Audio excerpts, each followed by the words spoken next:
Hey, you? Yeah, you scrolling right now. Stop for a second. Welcome to the Facts File. I'm Alan, and before we dive in, happy holidays. Whether you're watching this at 3 a.m., unable to sleep, or you've snuck away from the chaos of family gatherings, I'm genuinely glad you're here. Because this channel, it's not like the others. We don't do clickbait. We don't do drama for views. We do something different. We think. We analyze. We break things down.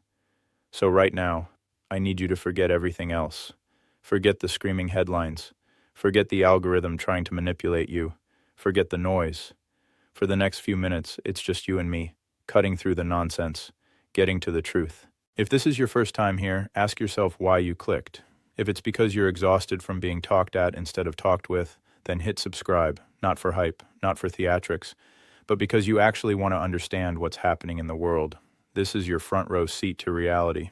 I'm Alan, and tonight, we need to talk about something that will go down in history.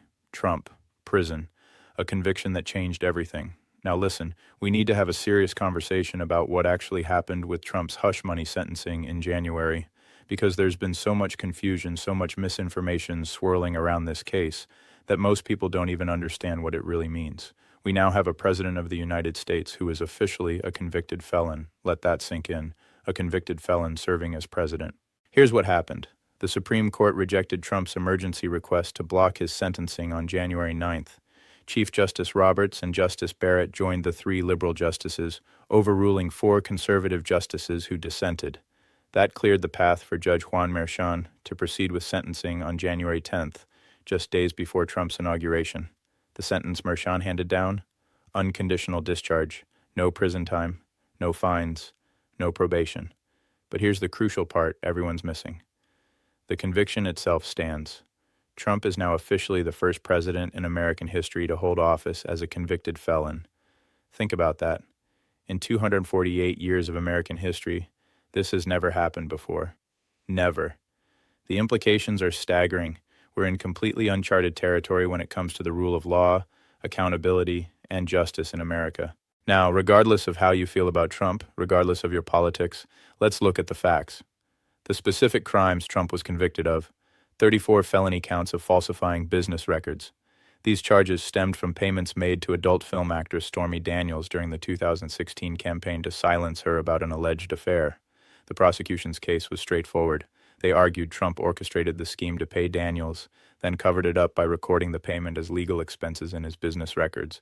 Under New York law, that's falsification, period. And here's what matters most. A jury of 12 ordinary citizens heard all the evidence, deliberated, and returned a guilty verdict on all 34 counts back in May 2024. Not politicians, not partisan hacks, regular people doing their civic duty.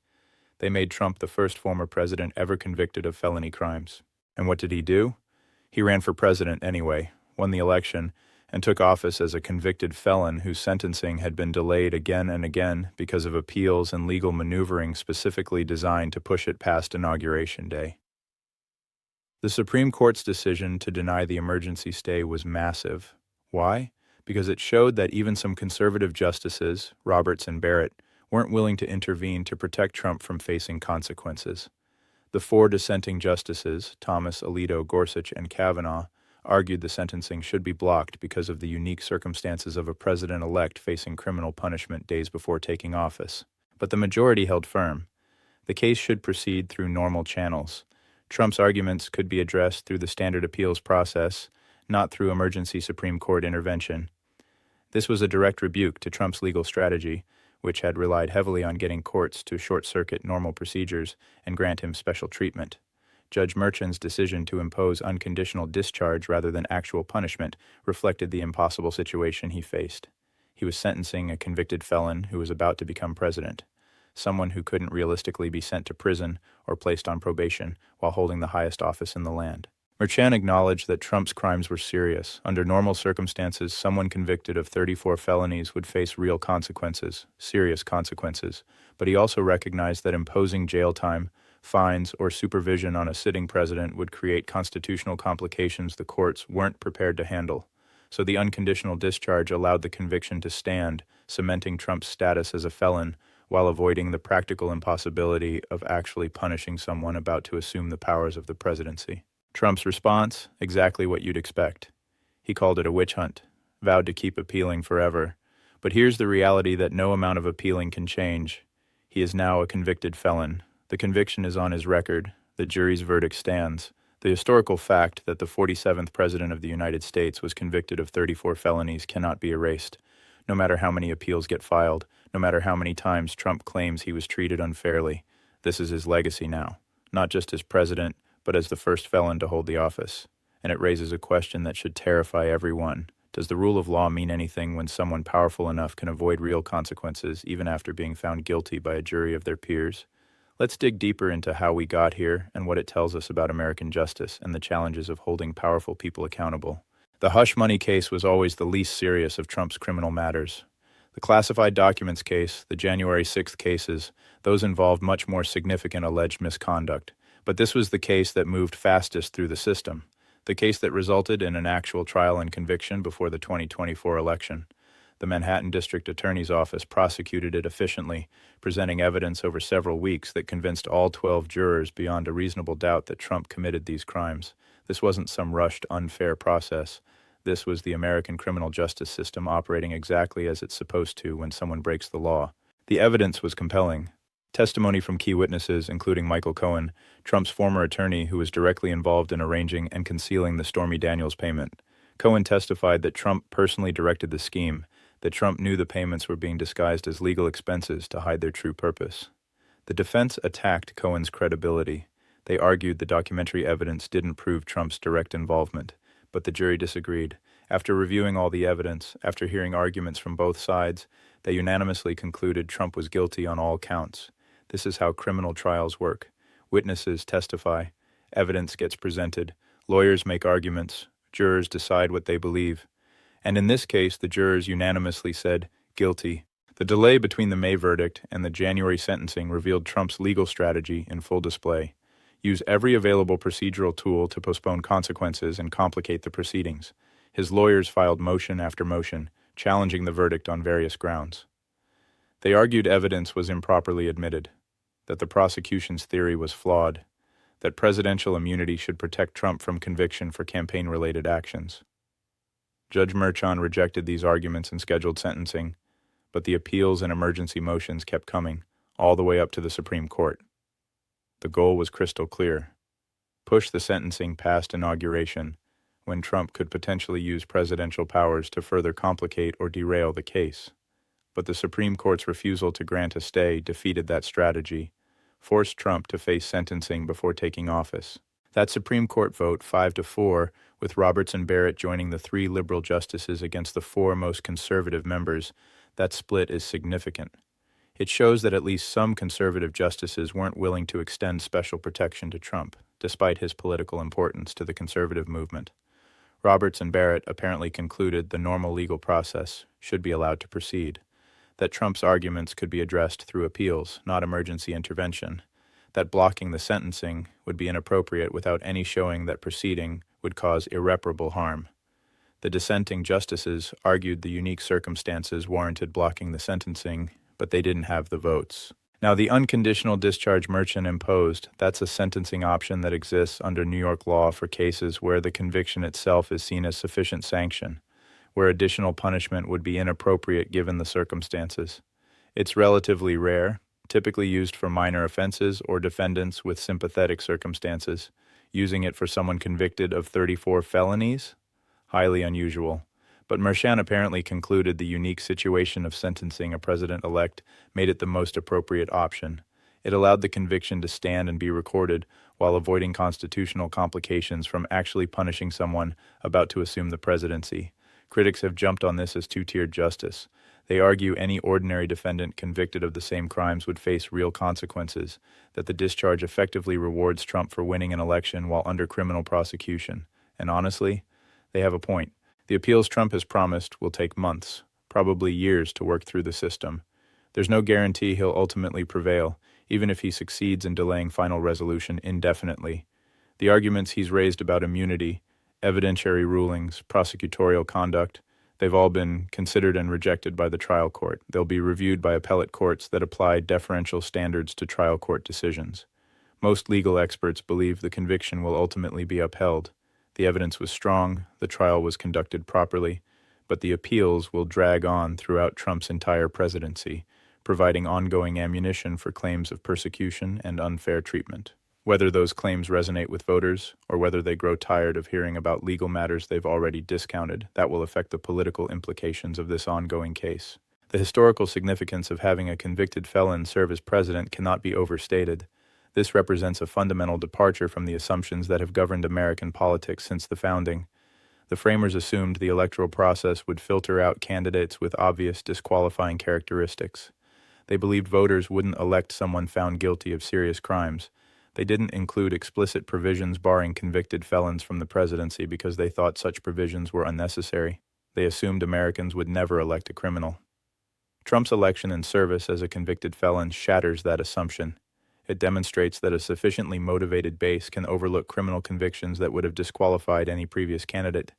And it raises a terrifying question. Can the constitutional system function as designed when voters are willing to ignore the rule of law in choosing their leaders? The connection to Trump's other criminal cases helps put this conviction in context. The classified documents case in Florida was dismissed by Judge Cannon on grounds widely criticized as legally dubious. That dismissal is being appealed but won't result in any trial during Trump's current term. The January 6th cases brought by Jack Smith were effectively ended when Trump won the election. A president can't be prosecuted while in office, and the special counsel resigned after issuing reports documenting the evidence against Trump without any conviction. Only the New York case moved quickly enough to produce a verdict before the election. Only this conviction will mark Trump's record as president. The political implications are complicated because different voters draw completely different conclusions from the same facts. For Trump's supporters, the conviction is evidence of persecution by a politicized justice system, proof that the establishment will stop at nothing to destroy their champion. The unconditional discharge is vindication, demonstrating even hostile courts couldn't actually punish him. For Trump's opponents, the conviction proves his unfitness for office. Evidence he breaks the law and lies about it. The lack of real punishment proves the rich and powerful face no real consequences, even when they're caught. Both narratives coexist, reinforcing the partisan divide that characterizes American politics. Neither is likely to change minds among those who've already formed their opinions. Let's bring this all together and talk about what this conviction and sentencing actually mean for Trump's presidency and for the broader questions about accountability and justice. The fundamental reality is this: Trump is serving as president while convicted of 34 felonies. Nothing that happens in the appeals process will change the historical fact that this is unprecedented, that it represents a significant departure from the expectations that have governed American politics. The conviction stands on his record. The jury's verdict finding him guilty beyond a reasonable doubt stands. The unconditional discharge, while avoiding actual punishment, cements rather than erases his status as a convicted felon holding the highest office in the land. The question of whether this matters, whether voters care about having a felon as president, was answered definitively by the 2024 election. Trump won despite the conviction.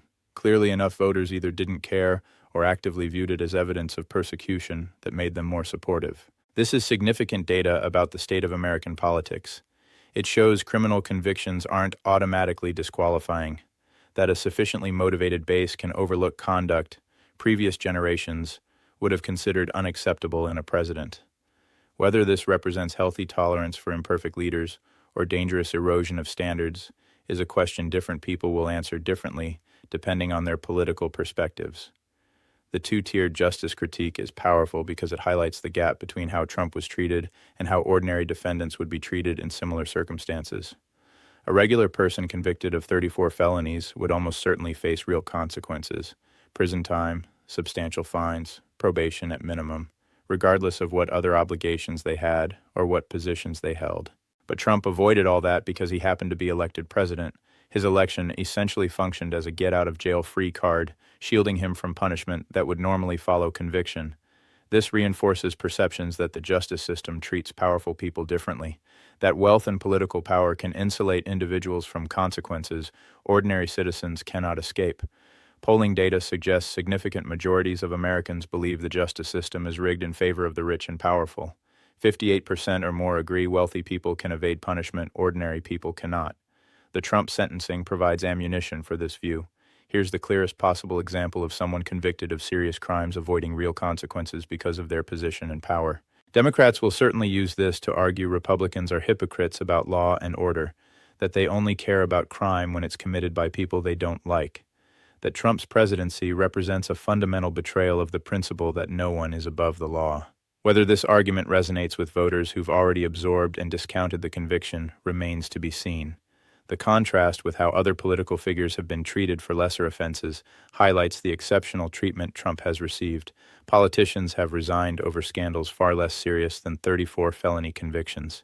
Candidates have withdrawn from races over revelations that pale in comparison to what Trump was found guilty of doing. The normal expectations that govern political accountability have been suspended for Trump. The question is whether they'll ever be restored, or whether his presidency has permanently lowered the bar for what conduct is acceptable in public officials. The answer will be determined by how voters respond in future elections and whether they hold candidates to standards they didn't apply to Trump. The appeals continuing throughout Trump's presidency serve several purposes beyond the legal goal of overturning the conviction. They keep the case alive as a political issue, allowing Trump to continue claiming persecution and victimhood. They create uncertainty about the final outcome, letting supporters argue the conviction might yet be reversed. They provide ongoing drama and conflict that feeds the media ecosystem grown around Trump's legal troubles. Whether any appeals will actually succeed in overturning the conviction is a separate question. Most legal experts are skeptical, but the appeals will continue regardless because they serve Trump's political interests, even if they ultimately fail legally. The implications for the 2026 midterms depend on how effectively Democrats can use the conviction to argue Republicans are complicit in normalizing criminality in the highest office. Every Republican candidate will have to answer questions about whether they support a convicted felon as president, whether they think the conviction was legitimate, whether they believe Trump should have faced real consequences. These are uncomfortable questions, putting Republicans in difficult positions. Defending Trump alienates voters who care about the rule of law. Criticizing him alienates base voters who see any criticism as betrayal. The conviction gives Democrats a weapon they can deploy in competitive races, but whether it moves votes depends on how it's framed and whether voters have already priced the conviction into their evaluations of Trump. The institutional damage done by having a convicted felon serve as president extends beyond any individual election. It affects how people perceive the justice system and the presidency itself.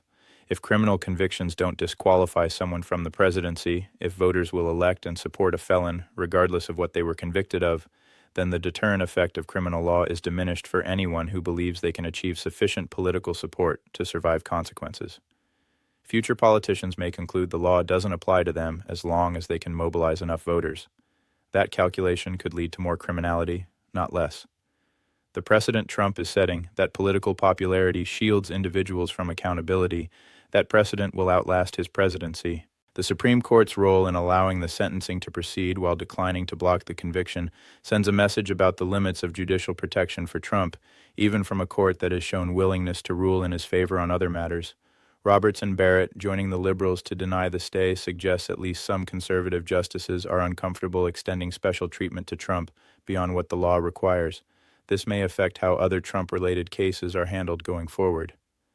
It provides some reassurance the courts aren't simply rubber-stamping everything the administration wants, but the 4 dissenting justices willing to block even the sentencing of a convicted felon show significant judicial support for Trump remains. Close cases could go either way depending on how they're framed.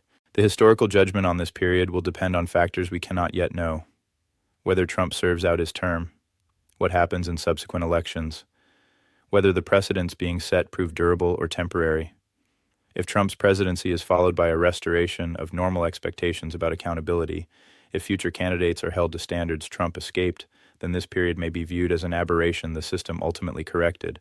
But if Trump's example becomes the norm, if criminality is no longer disqualifying, if political power provides effective immunity from consequences, then this period may be viewed as the moment when American democracy began to function differently, when the rule of law lost its meaning for those with sufficient resources and support to evade it. The bottom line from the hush money sentencing. Trump is serving as president while convicted of 34 felonies. The unconditional discharge avoided actual punishment but cemented his status as a convicted felon. The appeals will continue indefinitely without changing the fundamental reality of what happened. A jury of 12 ordinary citizens found Trump guilty beyond a reasonable doubt. A judge confirmed the conviction and imposed sentence. The Supreme Court declined to block the process. Now the most powerful person in the country holds office with a criminal record that would disqualify any ordinary citizen from countless jobs and opportunities. This is the state of American justice and American politics in 2025. Whether it represents an aberration or a new normal is the question the coming years will answer.